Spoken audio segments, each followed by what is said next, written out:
এসছো? হয়ে গেছে না? মোটামুটি হয়ে গেছে, মোটামুটি হয়ে গেছে।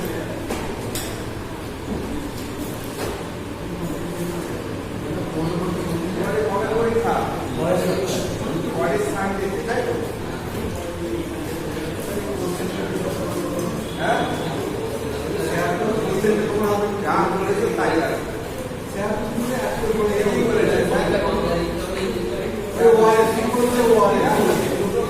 দুটো ল্যাঙ্গুয়েজ বাংলাতে বলতে পারে, ঠিক আছে?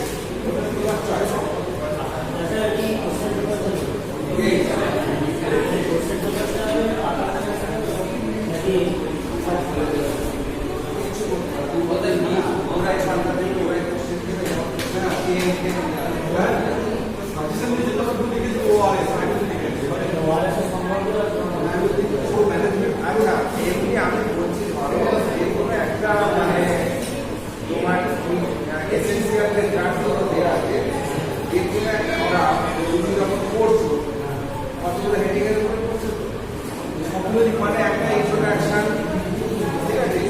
তারপরে ধরো ইন্ট্রোডাকশনের পরে ওই গ্রাফটা মানে কোথায় তুমি ব্যবহার করবে,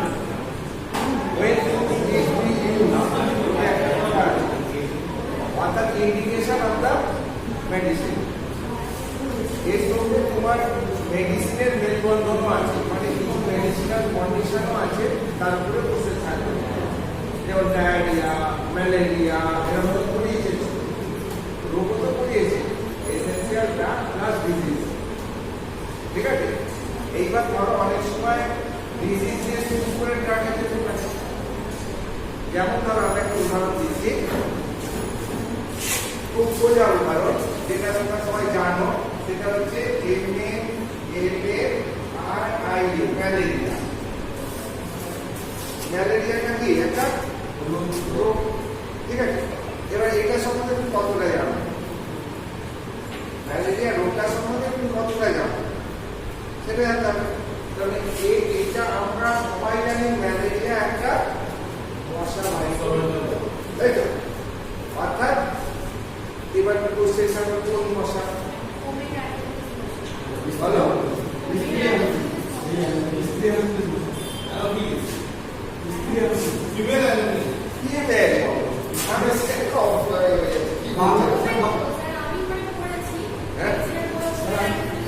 বাংলা মধ্যে স্ত্রী বললাম ঠিক বলেছে।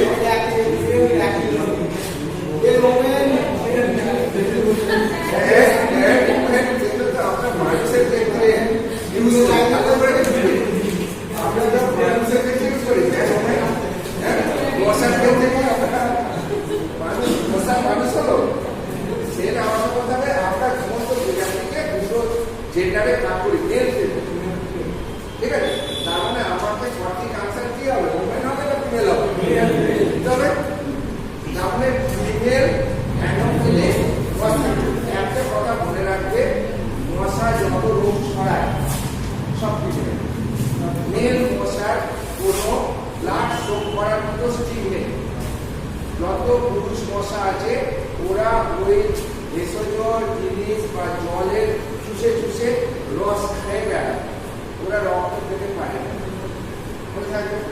রক্ত খায় একমাত্র ফিমেল মস্কিটো, তার মধ্যে স্টিং আছে, ওরা স্টিংকে পেনিট্রেট করে ব্লাড ভেসেলসের মধ্যে সেই স্টিং ঢুকে গিয়ে চুষে চুষে খেতে পারে। সেই জন্যে ব্লাডের কন্টামিনেশন না হলে তো রোগ ছড়াবে না, তাই না?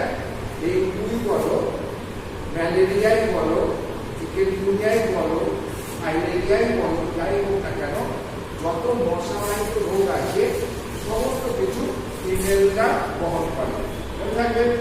এইবার ধরো আমি বলেছি ম্যালেরিয়া, ম্যালেরিয়া তোমার বাহকে মশা। কেন বাহক মশা? ম্যালেরিয়া প্যাথোজেনেসিস কি আছে? ম্যালেরিয়া জীবাণুটা কি জীবাণু নাম দিয়ে চলতে পারে? প্লাজমোডিয়াম হচ্ছে প্রজাতিটা, স্পিসিস গুলো চারটে আছে। প্লাজমোডিয়াম কমন যেটা VIVAX, ভাইরাস। ফ্যালসিপেরাম, তারপরে কি আছে ওভালিন, তারপরে কি আছে ম্যালেরি।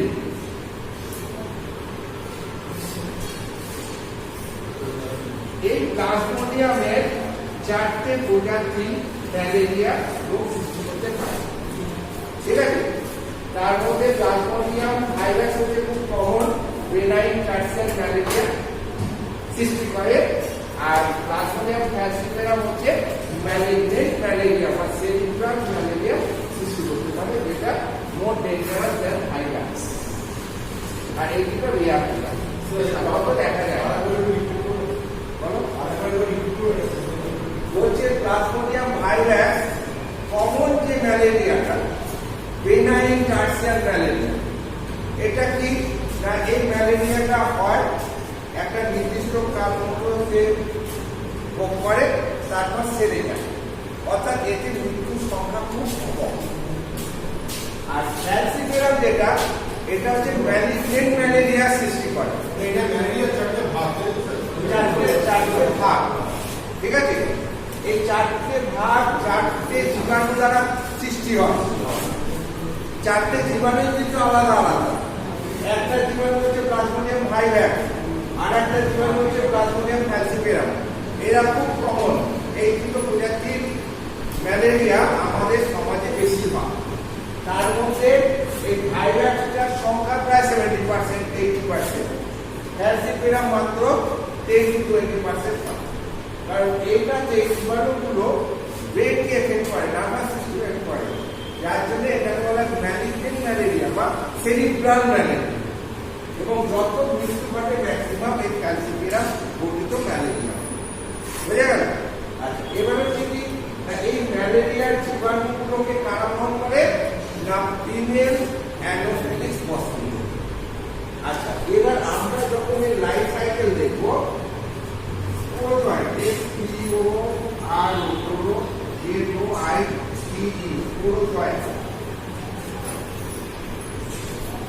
এই স্পোরোজয়েটটা হচ্ছে তোমার ইনফেক্টিভ স্পর। এই স্পোরোজয়েটের মধ্যে স্পোর থাকে, আর এই স্পোরটাই হচ্ছে বীজ, ম্যালেরিয়ার জীবাণু বীজ। এই স্পোর যদি আমাদের শরীরের ব্লাডের সঙ্গে কন্টামিনেশন হয়, তবেই আমরা ম্যালেরিয়া দ্বারা এফেক্টেড হব, আদারওয়াইজ হব। এইবার সেটা কি না একটা রোগগ্রস্ত ম্যালেরিয়া রোগী, সেখানে তাকে যদি কোনো একটা মশা, ফিমেল অ্যানোফিলিস মশা কামড়ায়, সে রক্ত চুষবে, তখন ওর মধ্যে থেকে যে মেরোজয়েন্টগুলো আছে, ভেজিটেরিয়ান ফর্ম যেটা আছে, সেগুলো ওরা শোষণ করে নেবে। সেইটা কি হয়, এদের স্টমাকের মধ্যে যাবে, গিয়ে ওখানে ওরা কনভার্সন হয়, অর্থাৎ গ্যামেটোসাইটে পরিণত হয়। মেরোজয়েন্টগুলো গ্যামেটোসাইট, ধরো 50 কি 100টা মেরোজয়েন্ট খেয়ে ফেলেছে, তার মধ্যে তোমার 2 ধরনের গ্যামেট সৃষ্টি হয়, মেল গ্যামেট, ফিমেল গ্যামেট। ওই মেরোজয়েন্টগুলো ওই মেল গ্যামেট ফিমেল গ্যামেটগুলো যুক্ত হয়ে মশাদের সমাজের মধ্যে উকাইনেট বলে একটা এরকম জায়গোট তৈরি হয়।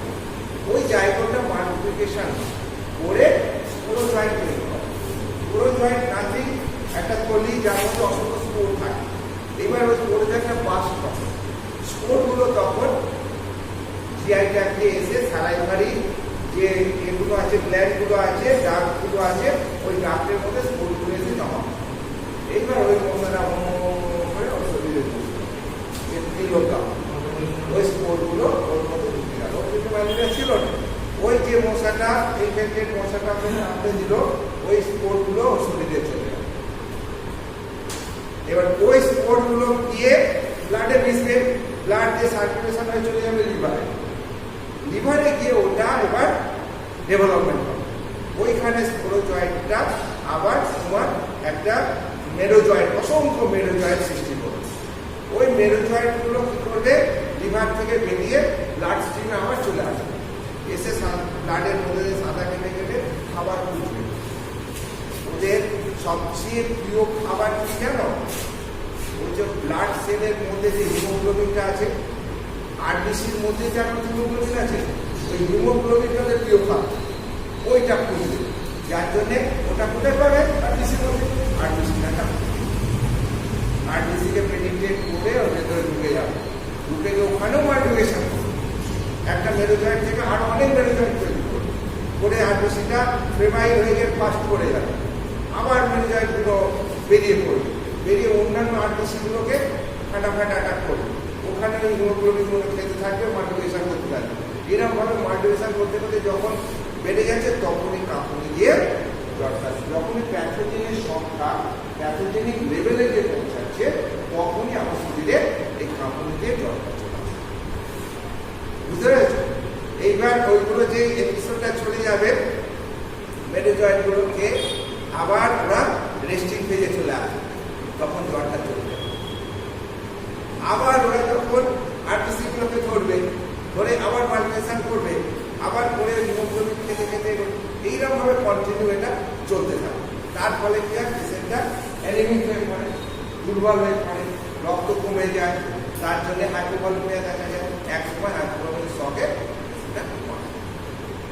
কিন্তু তার মধ্যে আমরা যদি ওষুধের মাধ্যমে ওই জীবাণুগুলোকে মেরুজয়েন্টগুলোকে মেরে ফেলতে পারি, হ্যাঁ, এরিথ্রোসাইটিক আর এক্সট্রা এরিথ্রোসাইটিক, মানে এরিথ্রোসাইট মানে আরবিসির ভেতরে একটা ওষুধ, আবার আরবিসির বাইরে মানে লিভার সেল বা ব্লাডের মধ্যে একটা ওদের মাল্টিপ্লিকেশন করছে। এই দুটো মাল্টিপ্লিকেশনকে যদি আমরা একসাথে ধ্বংস করে দিতে পারি তবে ও ম্যালেরিয়া জীবাণু থেকে মুক্ত হবে। তো সেক্ষেত্রে আমাদের হাতে এজেন্ট কি আছে? জিজ্ঞেস করবে এবার ম্যালেরিয়ার এবার কি ওষুধ চয়েস করবে, তোমার কোর্সে কি আছে?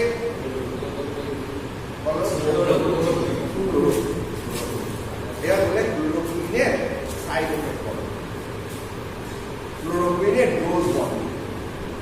একটু কোশ্চেন আছে, ম্যালেরিয়া যে রোগে ক্লোরোকুইনের চলে গেল, ক্লোরোকুইনের সাইড এফেক্ট কি কি লেখা ছিল? খাতা খুলে দেখো, সাইড এফেক্ট ক্লোরোকুইনের কি লেখা আছে? এটা কমন লাগবে, নশিয়া ভমিটিং থাকবেই, দেখো আছেও না না, আমি বলছি হয়ে আছে, এখানে ওটা মুখস্থ করবে, পরীক্ষাতে লিখতে হবে, আমার বলতে বলছি না, আমার কাছে না বলতে পারলেও লিখতে হবে না, কিন্তু তোমরা তো লিখতে হবে। সেই যে বললাম দেখো ম্যালেরিয়ার জীবাণুগুলোর নাম দেয়, ম্যালেরিয়া জীবাণুগুলোর নাম বলতে পারবে তোমার কি বলবে? চারটে জীবাণুর নাম বলে দেবে, plasmodium virus, plasmodium bacteria, plasmodium plasmodium malaria. ঠিক আছে, এইবার 2 নম্বর বলবে ম্যালেরিয়া বাহক কি? ডবল লিগেড ফিমেল অ্যানোফিলিক মসকিটো। এর বলে ম্যালেরিয়ার ওষুধ কি? তখন তুমি লিখবে ক্লোরোকুইন এবং তার মাত্রা এবং সাইড এফেক্ট বর্ণনা করো। তার মাত্রা এবং সাইড এফেক্ট মানে ডোজ আর সাইড এফেক্ট, তখন তুমি ওই ক্লোরোকুইনের ডোজ যা আছে, অ্যাডাল ডোজ কি আছে, তারপরে তোমার ভয়েস ভিত্তিক ডোজ কি আছে, হ্যাঁ, অনেক সময় প্রোফাইল্যাক্টিক ডোজও দিতে পারে, কিভাবে ম্যালেরিয়ার প্রোফাইল্যাক্সিস করবে। তো এইরকম কোশ্চেন। আর একটা জীবাণু বলছি তোমাদের স্কেবিস।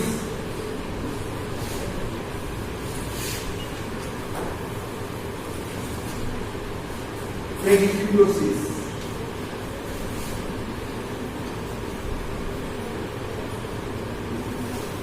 এই দুটো রোগের জীবাণুর নাম কি?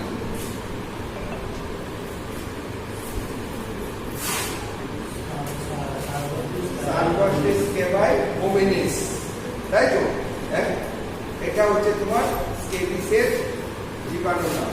এবার স্কেবিসের প্যাথোজেনেসিস কি? মানে স্কেবিস হলে কি কি অসুবিধা সৃষ্টি হয়। একটা তুমি জানবে স্কেবিস হচ্ছে কোষ কাটে, অনেক ইরাপশন হয় এবং সেগুলোতে খুব চুলকায়, পুরাইটাস, চুলকানিটাকে আমরা কি বলি? পুরাইটাস। চুল খাওয়ার পরে ওই এগুলো মিশিয়ে যায়, ফলে পাস ফর্মেশন হয়ে যায়। ঠিক আছে, এই হচ্ছে স্কেবিসের রোগ। এবার বলবে স্কেবিস হলে তুমি কি ওষুধ দেবে, তোমার বইতে আছে কি ওষুধ দেবে? কি বলবে? দুটো ওষুধ আছে, আর গামা বেঞ্জিন হেক্সাক্লোরাইড বা লিনডেন।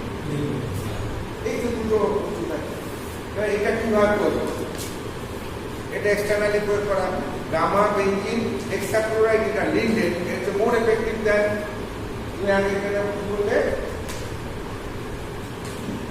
বেঞ্জাইল বেঞ্জোয়েট, বেঞ্জাইল বেঞ্জোয়েটের থেকে গামা বেঞ্জিন হেক্সাক্লোরাইড হচ্ছে মোর এফেক্টিভ। কেন না, বেঞ্জাইল বেঞ্জোয়েট যেখানে 48 ঘন্টায় ইউজ করতে হয়, সেখানে গামা বেঞ্জিন হেক্সাক্লোরাইড মাত্র 24 ঘন্টায়। মাখার নিয়ম কি? মাখার নিয়ম কি? লোশন বা ইমালশন যেভাবেই পাই না কেন বা বলো, প্রথমে ভালো করে সাবান দিয়ে গরম জল দিয়ে ভালো করে চাল করে দিতে হবে, তারপর ড্রাই করতে হবে, তারপর একদম গলা থেকে নিয়ে পা অবধি ভালো করে মাখিয়ে দিতে হবে। ঠিক আছে, তারপরে আবার সকালে উঠে আরো একবার, তারপরে 24 ঘন্টা বাদে মোটামুটি 24 ঘন্টা ওষুধটা শরীরে রাখতে পারলে তবে এই ওষুধটা ঠিক আছে। এইবার বললো ধরো দুটো অ্যান্টিবায়োটিকের নাম করো, তোমার পড়তে আছে কোটায় বসে একটা ভালো অ্যান্টিবায়োটিক। আর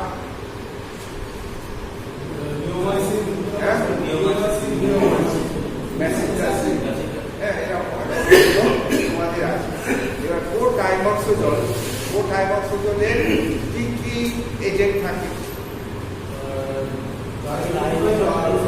ডাইমিথোপ্রিন আর হচ্ছে সালফার মেথাক্সালফোন। ঠিক আছে, 400 আর 880 এই ফর্মে থাকে। এবারে ডিএস ডোজ কত থাকে? ডবল 800 160, তাই তো? এইবার বলবে এই কোটাইমক্সোজলের ইন্ডিকেশন কি কি ক্ষেত্রে কোটাইমক্সোজল ব্যবহার বলো, একটা একটা করে বলো। একটা ফ্যারিনজাইটিস টনসিলাইটিস হলে পরে, মানে আপার রেসপিরেটরি ট্র্যাক্টের ইনফেকশন হলে পরে সেখানে আমরা দিতে পারি। আর ইউটিআই হলে দিতে পারি, ডায়রিয়া দিতে পারি। দিতে পারি তো, ডায়রিয়াতে ডায়রিয়াতে দেওয়া হয়। সেপ্টান ডিএস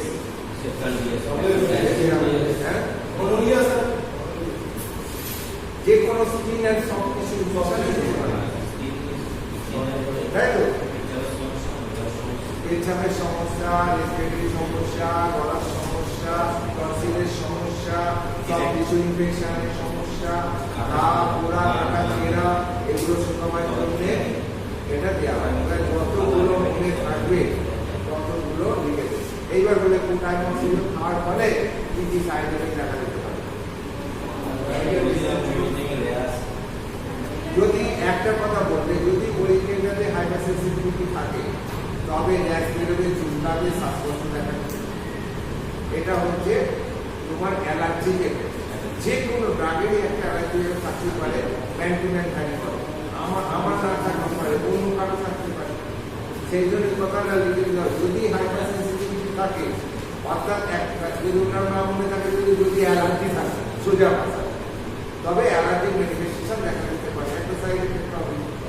আর যে কোনো একটা ওষুধ খেলে পরে তোমার খাওয়াতে পারে, হ্যাঁ, পেটে যন্ত্রণা হতে পারে, হ্যাঁ, বমি হতেও পারে, এরকম আসবে। আবার কিছু কিছু এজেন্ট খেলে পরে তার পায়খানা বসে যেতে পারে, কিছু কিছু এজেন্ট খেলে পরে তার পাতলা পায়খানা হতে পারে, এইরকম একটা কিছু থাকবে। তো এই দিকগুলোকে তোমাদের একটু মনে রাখতে হবে। আর যাই হোক না কেন, যখন প্রিকশন জিজ্ঞেস করবে, প্রিকশন মানে কি কি সাবধানতা অবলম্বন করবে, তখন কি করবে? যদি ওইটাতে অ্যালার্জি থাকে খারাপ হয়ে যাবে, বাচ্চাদের থেকে দূরে রাখতে হবে, এক্সপায়ারি ডেট দেখে খাওয়াতে হবে, ওষুধটাকে ড্রাই কোল্ড প্রেসে রাখতে হবে। দেখো ভুলে গেছি কিন্তু বলে যাচ্ছে, কিন্তু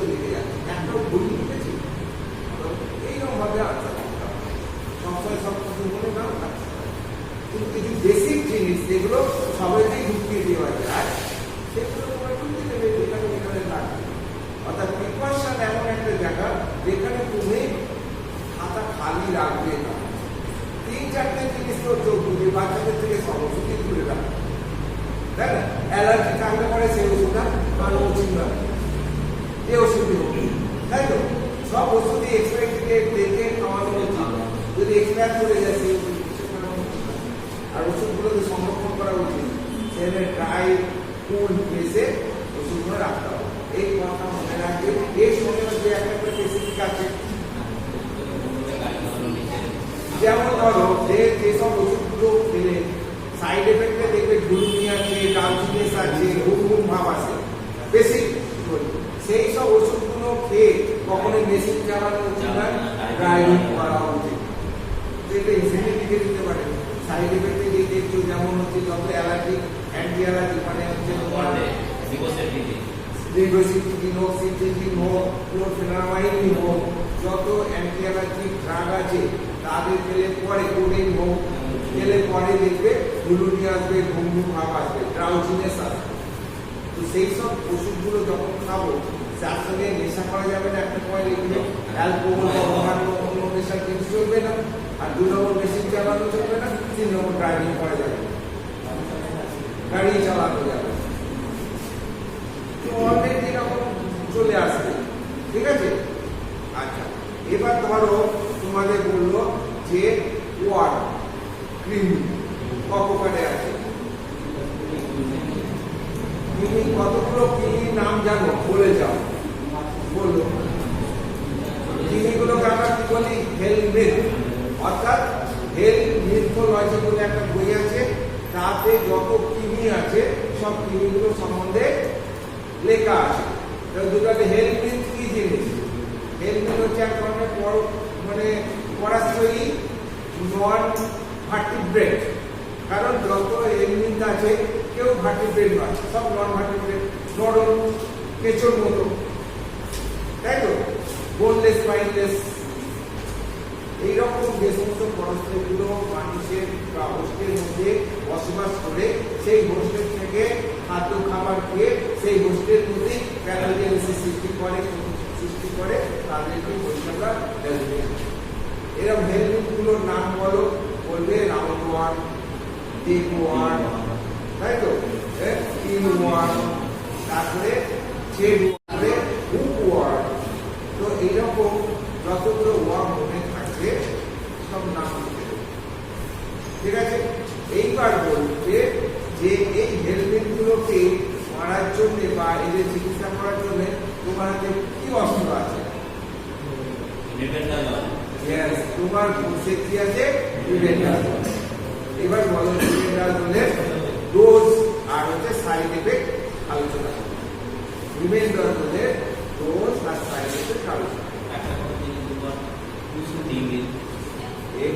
বলতে হবে। একটা করে বললে কতটা খাওয়া হচ্ছে? একটা 1 কিলোর একটা খাওয়া বলতে আছে, হ্যাঁ, একটা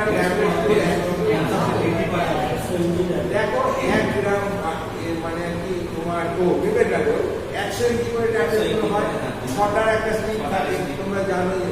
তাহলে দিনে 2 করে পরপর এমনি না হবে, এটা হচ্ছে বেশি। এই ডোজটা হচ্ছে নিবেন্ডাজলের বেশি, ঠিক আছে? তোমরা বলবে নিবেন্ডাজল খেলে কি কি সাইড এফেক্ট হবে? পাতলা পায়খানা হতে পারে, পেট গুড়গুড় হতে পারে, পেটে যন্ত্রণা হতে পারে, ভাব হতে পারে, এতগুলো জিনিস, তাই তো? তো সেরকম বলবে। তাহলে হেলমিথ থেকে শুরু করলো, হেলমিথের নাম বললো, তারপর সেখান থেকে ওষুধে চলে গেল, ওষুধগুলো এবার মাত্রা বা সাইড এফেক্ট সেটা দেখতে পাচ্ছে,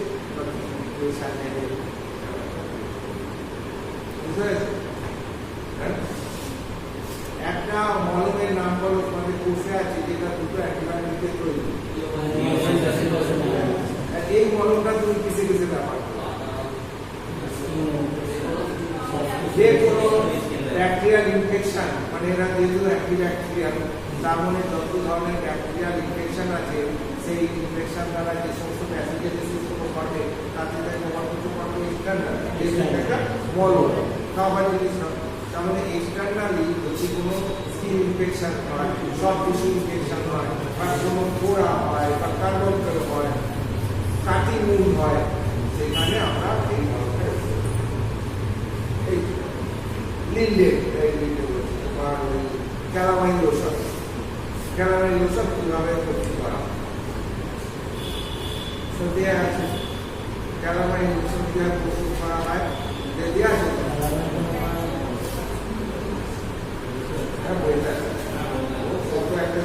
ওটাও তো ক্যালামাইন, ল্যাক্টো ক্যালামাইন, অনেকে তো মেখে রোদে বেরো।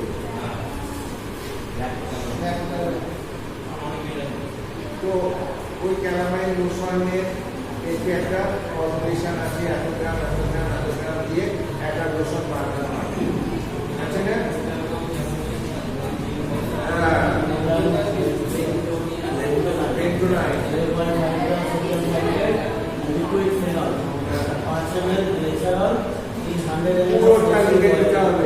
কিভাবে ব্যানার বানানো হলো ওদের লেখা আছে, ওইটা প্রস্তুত করে নেবে কি এজেন্ট দিয়ে ক্যালামাইন লোশন বানানো, ওই এজেন্টগুলো কতটা পরিমাণে দিয়ে মিশিয়ে, হ্যাঁ, তারপরে কতটা লাস্টে জল মেশানো হচ্ছে দিয়ে ওইটাকে তৈরি হচ্ছে লোশন। লোশন সবসময় জলে তৈরি হয়, ডিস্টিল ওয়াটারে, তাই তো?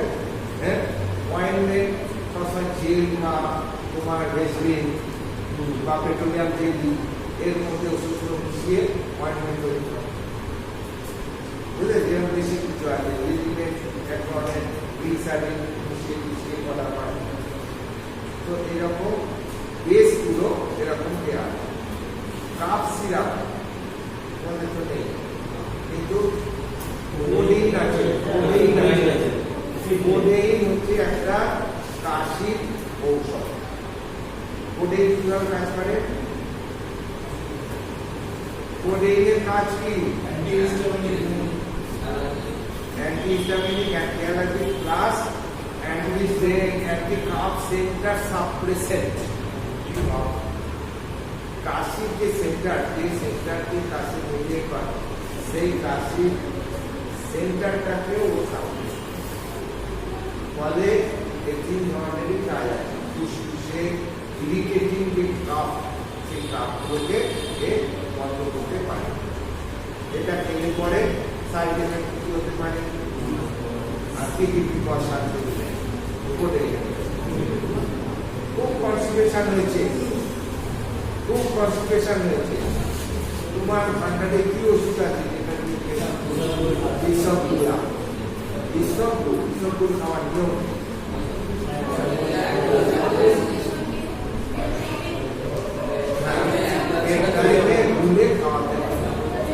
ড্রাই খাওয়া উচিত নয়। কেন? গলায় আটকিয়ে চলে, কারণ ওগুলো খুবই চটচটে এবং আঠালো, চালার সময় মিশে গিয়ে এমন চটচটে হয়ে যাবে না বুঝতে পারবে, না বুঝাতে পারবে, তখন চলতে হবে। আচ্ছা, এবার এইটাতে কি সাবধানতা অবলম্বন করবে? ওটা বলতে গেল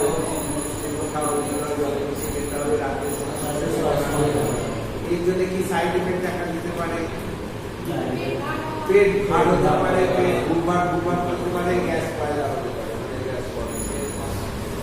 অলরেডি চলে আসে তোমার চাপ করছে না, যেটুকু আছে ওর মধ্যে ওখান থেকে তো তুমি লিখবে।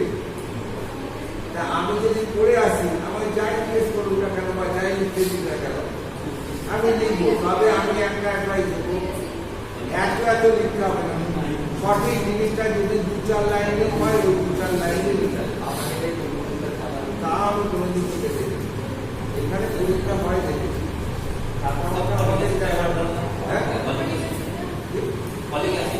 হ্যাঁ, ফলিক অ্যাসিড হচ্ছে একটা agent. Vitamin B12, vitamin B complex যে ফ্যামিলি আছে, সেই ফ্যামিলির একটা এজেন্ট হচ্ছে ফলিক অ্যাসিড। এই ফলিক অ্যাসিডের অভাব হলে আমাদের শরীরে মেগালোপ্লাস্টিক অ্যানিমিয়া দেখা যায়। মেগালোপ্লাস্টিক অ্যানিমিয়া বা পার্নিসিয়াস অ্যানিমিয়া আমরা দেখি, এবং এই কমন যে ভিটামিনটা সাধারণত প্রেগনেন্সি রিলেটেড এবং প্রেগনেন্ট মাদারদের এটা অভাব বেশি দেখতে পারে। সেই জন্যে আয়রনের সঙ্গে এই ফোলেটকে আমরা প্রেগনেন্সি কেসে সাপ্লিমেন্টারি হিসাবে প্রয়োগ করি ফর প্রিভেনশন অফ অ্যানিমিয়া। এই হচ্ছে বেসিক চিন্তা। সালফেট আর ফলিক অ্যাসিডের পাশাপাশি দুটো ওষুধ আছে, আলাদা আলাদা করা আছে, কিন্তু অ্যাকচুয়ালি আমরা ওটাকে দুটোকেই একসাথে ইউজ করি। Combined with ferrous sulphate, folic acid combined with ferrous sulphate. আমাদের আশা দিদিমণিদের হাতে থেকে এক বাড়ি বাড়ি আছে, প্রতিটা বাড়ি বাড়ি গিয়ে ওটা প্রেগনেন্ট মাতাতে দিতে আসে। হ্যাঁ, ওর ডোজ তো লেখা আছে, দেখো না কত আছে। প্লাজমোডিয়াম প্লাজমোডিয়াম ফ্যালসিপেরাম, ফ্যালসিপেরাম ও কুমেনে বাঁধানো আছে। ও খুব সিম্পল ব্যাপার। ফলিক অ্যাসিড সাধারণত দেয় না, দিলে পরে ব্যাপার ট্যাপার দেখে ওর ডোজের কোনো নির্দিষ্ট সীমারেখা নেই, যেমন প্রয়োজন তেমন খাওয়াতে হবে। 5 mg ট্যাবলেট পাবে, লেখা আছে 5 mg ট্যাবলেট লেখা নেই। দেখো ফলিক অ্যাসিড কোনো ডোজ দেখো তো ওইটা দিয়েছে তো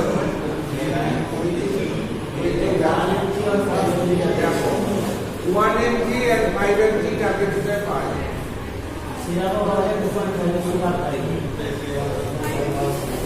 সিরাপও পাওয়া যায়, আইএলএ 2.5 mg, ঠিক আছে।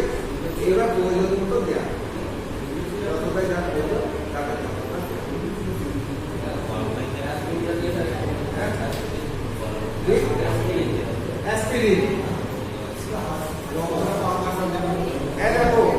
অ্যাসপিরিন। অ্যাসপিরিন সম্বন্ধে তোমার দিতে পারি। অ্যাসপিরিন একটা হচ্ছে ওষুধ, যে ওষুধটার 3টে প্রপার্টি আছে। ওষুধটার 3টে প্রপার্টি আছে। একটা হচ্ছে এই ওষুধটা আমরা অ্যান্টিবায়োটিক হিসাবে ব্যবহার করতে পারি, এই ওষুধটাকে আমরা অ্যানালজেসিক হিসেবে ব্যবহার করতে পারি, আবার এই ওষুধটাকে আমরা অ্যান্টি ইনফ্লামেটরি হিসাবে ব্যবহার করতে পারি। অর্থাৎ প্রদাহ কমাবার জন্য ব্যবহার করতে পারি, যন্ত্রণা কমাবার জন্য ব্যবহার করতে পারি, আর টেম্পারেচার মানে তোমার জ্বর কমানোর জন্য এটাকে ব্যবহার করতে পারি। তবে মেইনলি অ্যাসপিরিন আমরা পেন কিলার হিসাবে ইউজ করি। পেন কিলার মানে যারা যন্ত্রণাকে কমাতে পারে, ঠিক আছে। এবার অ্যাসপিরিন আর একটা প্রপার্টি আছে, এরা ব্লাড লিকুইফায়ার, অর্থাৎ রক্ত গাঢ় হয়ে গেলে তোমার গতি কমে যাবে। যত ভিসকোসিটি বেড়ে যাবে, গাঢ়ত্ব বাড়বে, তত গতি কমে যাবে, স্টপ হয়ে যাবে, ফলে ব্লক বিভিন্ন চ্যানেলে তারা জমে যেতে পারে, জমে গিয়ে ব্লকিং হয়ে যেতে পারে, তাই তো। এইবার ওদেরকে যদি আমরা লিকুইফায়ার রাখতে পারি, ঠিক গতিতে চলতে পারবে, ফলে রক্তটা ব্লকেজগুলো হতে পারবে না। সেই জন্য হার্টের রোগীদের আমরা সাধারণত রক্তটাকে লিকুইফাইড রাখার জন্য অ্যাসপিরিন 75 mg বা 150 mg হিসাবে ব্যবহার করি। কিন্তু পেন কিলার হিসাবে ব্যবহার করতে গেলে এটা মিনিমাম তোমার 350 উপরে যেতে হবে, 500 mg বা 300 mg 500 mg এই হিসাবে খাওয়াতে হবে। তবে এই নির্দিষ্ট কোনো মাত্রা নেই, যতটা প্রয়োজন ততটাই।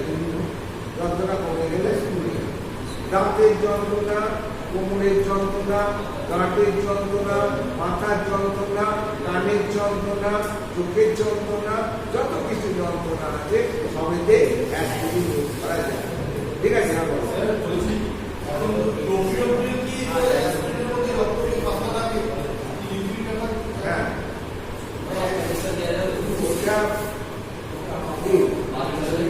2 বছরের নিচে আমরা ব্যবহার করি। বাচ্চা হিসাবে অ্যাসপিরিন কি আছে, অ্যাসপিরিন আরো বড়দের, আর অ্যাসপিরিন আসলে ইউজ হয় একমাত্র রক্তকে লিকুইফাইড করার জন্য। আপনি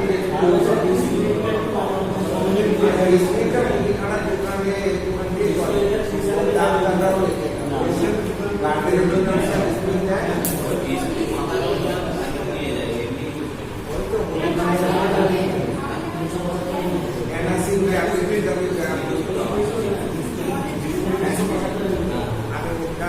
বাড়িতে এখনো পাওয়া যায়। এখনো তো আপনারা ইউজ করেন। হ্যাঁ, এখনো করে অনেকে যেহেতু এটাকে স্পিড এফিসিয়েন্সি করে এখনো মুরগি মতো চলে। এখনো চলে। ওই একটা অ্যাসিড খেয়ে দিলেও মাথা ব্যথা ভালো। অনেকের মানে নেশা হয়ে গেছে, ওটা না খেলে কমবে না, কিন্তু প্যারাসিটামল দিলেও কাজ হবে। যত মোটা মুখে যেটা খাবো তত বেশি কমবে। এরকমই অ্যাডিকশন করে দেবে। আচ্ছা, অ্যাট্রোপাইন বলুন না স্যার। আচ্ছা, অ্যাট্রোপিন সালফেট বলে একটা এজেন্ট আছে তোমাদের। এই এজেন্টটা সাধারণত তোমার মাইক্রোটিক হিসাবে ব্যবহৃত হয়। হ্যাঁ, অ্যাট্রোপিন অর্থাৎ সাধারণত তোমার চোখের যত কিছু ইনভেস্টিগেশন হয়, অ্যাট্রোপিন কি করে? অ্যাট্রোপিন হচ্ছে ডায়ালেটার। অ্যাট্রোপিন একটা রিল্যাক্সেন্ট, অর্থাৎ মাসেলসকে যেমন রিল্যাক্স করে দিতে পারে। ধরো কোনো বিষ খেয়ে ফেলেছে, প্রচন্ড পেটে যন্ত্রণা হচ্ছে, ফলে কন্ট্রাকশন হচ্ছে, মাসেলসটাকে যদি আমি রিল্যাক্স করে দিতে পারি, যন্ত্রণাটা আরাম হয়ে যাবে। এই অ্যাট্রোপিন হচ্ছে তেমন একটা এজেন্ট যারা মাসেলস গুলোকে রিল্যাক্স করতে পারে, সব জিনিসগুলো রিল্যাক্স করতে পারে। সেই জন্যে যত মানে পয়জনাস কেস হয় তাদেরকে প্রথমে অ্যান্টিবায়োটিক সালফেট খাওয়ালে পরে ওই যন্ত্রণাটা একটু ভালো করা যায়। কিন্তু যন্ত্রণার জন্য তোমার পেন হয়, পেন থেকে তোমার নিউরোজেনিক শক হতে পারে। সেই শকটাকে কভার করার জন্য যন্ত্রণাটাকে পেশেন্টটাকে দাবিয়ে রাখা হয়। কারণ যে বিষক্রিয়া হয়ে গেছে সেটাকে তো আমাকে ওয়াশ করতেই হবে। বীজগুলোকে তো যতটা পারা যায় বডি থেকে এলিমিনেট করতে হবে। তোমার ল্যাসিক্স খাইয়ে দিয়ে পেছাব করিয়ে দিল, তারপরে ওয়াশ করিয়ে এখানে তুলে দিল, এইভাবে বীজগুলোকে শরীর থেকে বার করে দেওয়া হয়। বিষক্রিয়ার জন্য যে সিমটমগুলো তৈরি হয়েছিল সেইগুলোকে রিলিফ দেওয়ার জন্য অ্যান্টিবায়োটিক সালফেট দেওয়া হলো। তাতে করে তার যন্ত্রণাটা কমলো, এদিকে বীজ বার করে দেওয়া হলো, তারপর আস্তে আস্তে রোগীটা স্টেবলের দিকে পৌঁছে যাবে, রিল্যাক্স হয়। এবার এই অ্যাট্রোপিন সালফেটই আবার চোখের আমাদের যে মণি আছে সেই মণিকে ডায়ালেট করে। তারপরে রেটিনোস্কোপের সাহায্যে যখন আমরা চোখ পরীক্ষা করবো তখন আমরা অনেকটা পেস পাবো ভেতরের আইবলটাকে দেখার জন্য। সেই জন্য যদি পিপিলটা যদি পজিটিভ থাকে আমরা তো দেখতে অনারাইজ পেস করি, সেটা ডায়ালেট করার জন্য আগে অ্যাট্রোপিন সালফেট ওটা দিয়ে দেওয়া হয়, কিছুক্ষণ বসিয়ে রাখা হয়। তাতে কি হবে? এটা ডায়ালেট করে যাবে। এইবার তার চক্ষু পরীক্ষা করলে পরে চোখের ভেতরের অংশগুলো ভালো দেখা যাবে। সেই জন্য চক্ষু পরীক্ষার ক্ষেত্রেও অ্যাট্রোপিন সালফেট ইউজ করা হয়। আর ওদিকে তোমার মাসেল রিল্যাক্সেন্ট হিসাবেও ইউজ করা হয়। সব স্প্যাসমোডিক বলতে আছে, স্প্যাসমোডিক পেনও না হয়। হ্যাঁ, ওই তো প্যাসমোটিক পেন মানে হচ্ছে তোমার প্যাজম থেকে যে পেন, প্যাজম মানে কন্ট্রাকশন, প্যাজম মানে কন্ট্রাকশন, মাসেল কন্ট্রাকশন মানে মাসেলের প্যাজম, আর প্যাজম থেকেই যন্ত্রণা। আর ওই প্যাজমটা রোধ করার জন্য রিল্যাক্সেন্ট দিয়ে দিলাম, মাসেলগুলো রিল্যাক্স করে গেল, প্যাজম হলো না, প্যাজমেটিক পেন হলো। এই হচ্ছে প্যাথোলজি। যা আছে সব করবে, করে সামনের দিকে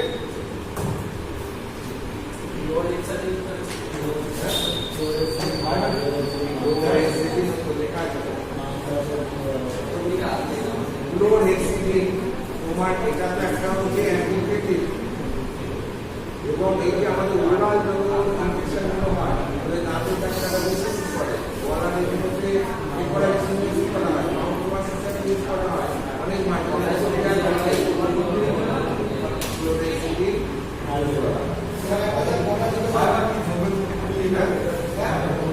আমি যে বললাম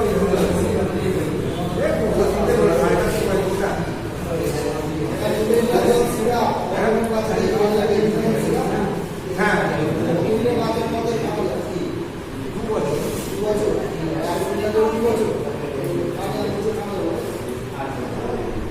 2 বছরের নিচে বাচ্চাদের খাওয়ানো যাবে না, এটাই আছে।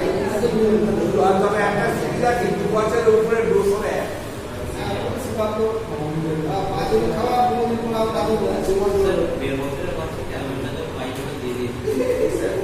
দেখো আমাদের এখানে জেনারেলি কথাটা বলা আছে, তাহলে কে কি করবে তার কিছু আটের দ্বারা অভিজ্ঞতার দ্বারা অনেক কিছুই করে।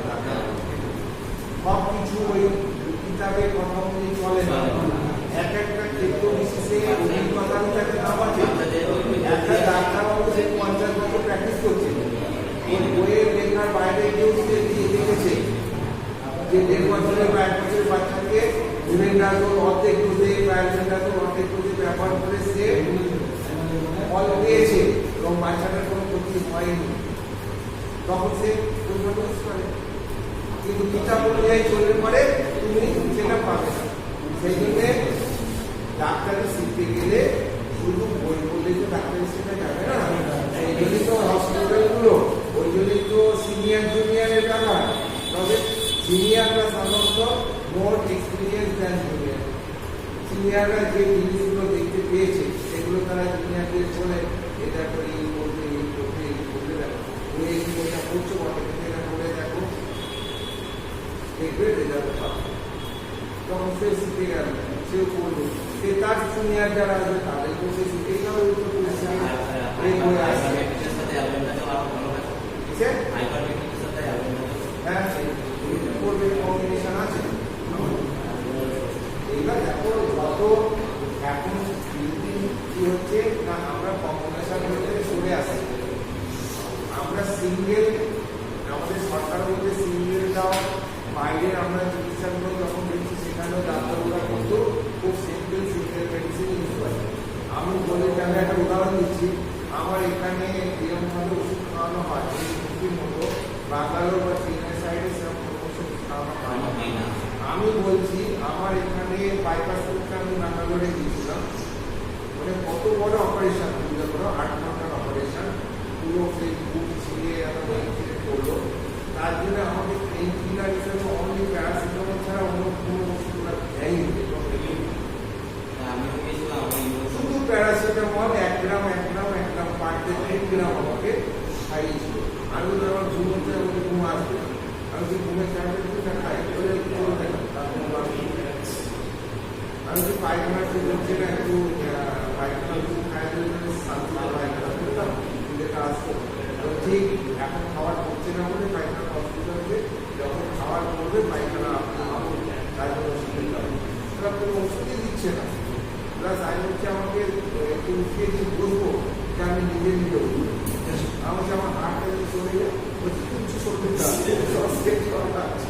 আমি উঠুন আমরা আছি, মানে আমাকে দিয়েই সব করাচ্ছে। যে আমি একটা জিনিস বুঝেছিলাম যে ওরা আমার ভালো দিনে করে, আমি তখন রাগ হয়েছিল কিন্তু পরে দেখে ওরা আমার ভালো দিনেই চলছিল।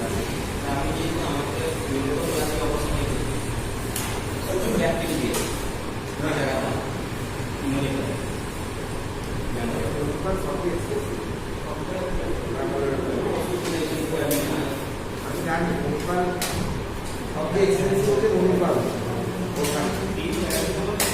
তোমার ব্যাঙ্গালোরের সাইড হসপিটালে গেলে 1 পয়সা লাগবে না।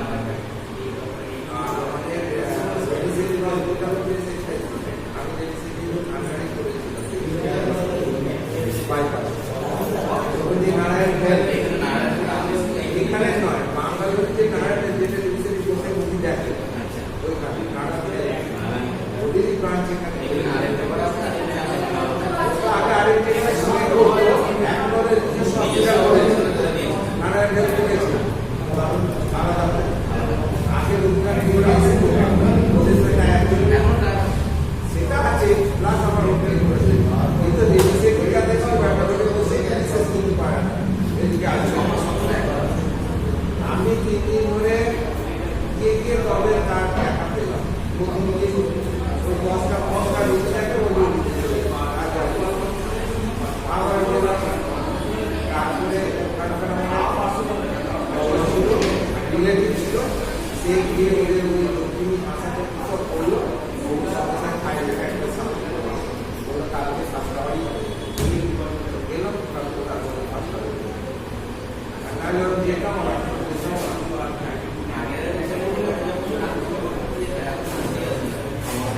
এবার খুব সুন্দর বাংলা বলে একটা উনি আমার সঙ্গে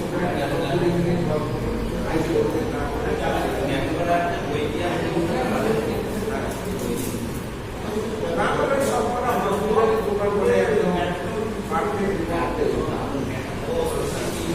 আমি আর একটা হসপিটালে চিকিৎসা করেছিলাম নারায়ণের থেকে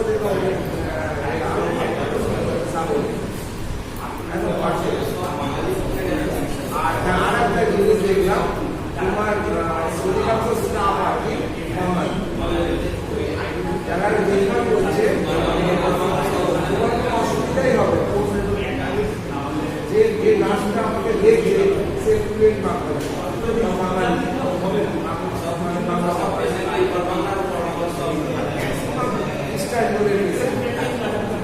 বাংলাদেশ